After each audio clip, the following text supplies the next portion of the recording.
চট্টগ্রাম নগরীর ডবলমুরিং থানায় শ্রমিক লীগের গোপন বৈঠকের সময় পুলিশ দুজনকে আটক করেছে।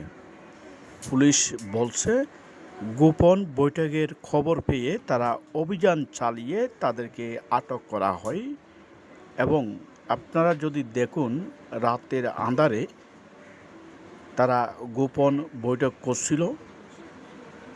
অবশেষে দুইজনকে আটক করা হয়েছে ডবলমুরিং থানায় শ্রমিক লীগের যে গোপন বৈঠক থেকে। সেই দুইজনকে